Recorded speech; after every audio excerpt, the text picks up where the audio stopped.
1,199 ಕೋಟಿ ಕೇಂದ್ರ ಸರ್ಕಾರದಿಂದ ಬರ್ತಕ್ಕಂಥ ಸಹಾಯಧನ.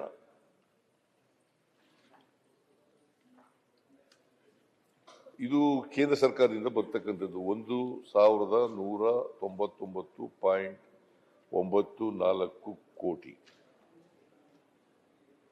ನಿಜವಾಗಿ ಹೊರ ಹೋಗುವ ನಿವ್ವಳ ನಗದು ಮೊತ್ತ, ಕ್ಯಾಶ್ ಔಟ್ಫ್ಲೋ, ಅದು ಎಷ್ಟಪ್ಪ ಆಗ್ತದೆ ಅಂತಂದ್ರೆ 1,812.94 ಕೋಟಿ.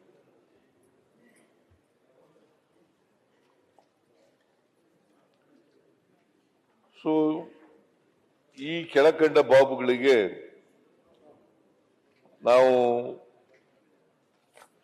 ಈ ಪೂರಕ ಅಂದಾಜುಗಳಲ್ಲಿ ಸದನದ ಒಪ್ಪಿಗೆಯನ್ನ ಕೇಳ್ತಾ ಇದ್ದೀವಿ.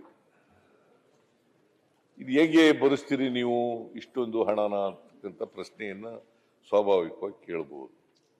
ರೆವಿನ್ಯೂ ರಿಸೀಟ್ಸ್ನ ನಾವು ಯಾವಾಗಲೂ ಕೂಡ ರಿಸೀಟ್ಸು ಮತ್ತು ಎಕ್ಸ್ಪೆಂಡಿಚರು ಅಂದಾಜುಗಳು, ಎಕ್ಸ್ಪೆಕ್ಟೆಡ್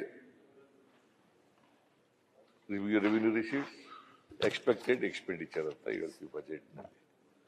ಸೊ ನಾವು ರೆವಿನ್ಯೂ ರಿಸೀಟ್ಸ್ನಲ್ಲಿ ಹೆಚ್ಚು ಮಾಡೋದ್ರಿಂದ ಇದನ್ನು ಸರಿತೂಗಿಸ್ತಕ್ಕಂಥ ಕೆಲಸವನ್ನು ಮಾಡ್ತೀವಿ. ಮತ್ತೆ ಸಾಲ ತಗೊಳ್ಳೋದ್ರಲ್ಲಿ ಸಾಲ ತಗೋತಾ ಇದ್ದೀವಿ, ಅದನ್ನು ಕೂಡ ಮಾಡ್ತೀವಿ. ಮತ್ತೆ ರೀಪ್ರೈವೇಟೈಸೇಷನ್ ಮಾಡ್ತಕ್ಕಂಥ ಇದರಿಂದ ಕೂಡ ಮಾಡಲಿಕ್ಕೆ ಸಾಧ್ಯ ಆಗ್ತದೆ. ಅದರಿಂದ ಒಟ್ಟಾರೆಯಾಗಿ ಎಷ್ಟು ಕ್ಯಾಶ್ ಔಟ್ಫ್ಲೋ ಆಗ್ತದೆ ಅಷ್ಟು ದುಡ್ಡನ್ನ ಬೇರೆ ಬೇರೆ ಬಾಬುಗಳಿಂದ ನಾವು ಬೇರೆ ಬೇರೆ ಕಡೆಗಳಿಂದ ತುಂಬಿಸ್ತಕ್ಕಂಥ ಕೆಲಸವನ್ನು ಮಾಡ್ತಾ ಇದ್ದೀವಿ. ಇದರಲ್ಲಿ ಮಾನ್ಯ ಅಧ್ಯಕ್ಷರೇ 100 ಕೋಟಿಗಳಿಗಿಂತ ಹೆಚ್ಚು ಖರ್ಚು ಮಾಡ್ತಕ್ಕಂಥದ್ದು ಯಾವ್ಯಾವ ಇಲಾಖೆಗಳಲ್ಲಿ ನಾವು ಖರ್ಚು ಮಾಡ್ತೀವಿ. ಇದು ಸಾಮಾನ್ಯವಾಗಿ ಮಾನ್ಯ ರೆವಿನ್ಯೂ ಇದು ಎಂಥದ್ದು ಪೂರಕ ಅಂದಾಜುಗಳಲ್ಲಿ ಈಗ ಯಾವುದೋ ಒಂದು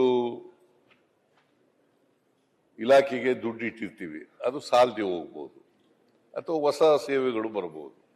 ಇಂಥ ಸಂದರ್ಭಗಳಲ್ಲಿ ಮಾತ್ರ ಪೂರಕ ಅಂದಾಜುಗಳು ಬರ್ತಕ್ಕಂಥದ್ದು. ಈಗ ನಾವು ಗ್ರಾಮೀಣ ರಸ್ತೆಗಳಿಗೆ ಇಟ್ಟಿರ್ತಕ್ಕಂಥ ದುಡ್ಡು ಸಾಲಲ್ಲ, ಇನ್ನ ಜಾಸ್ತಿ ಕೊಡಬೇಕಾಗ್ತದೆ ಅಂತೇಳಿ 500 ಕೋಟಿ ರೂಪಾಯಿಗಳನ್ನ ಅದಕ್ಕೆ ಕೊಟ್ಟಿದ್ದೀವಿ ಈ ಸಪ್ಲಿಮೆಂಟರಿ ಎಸ್ಟಿಮೇಟ್ನಲ್ಲಿ.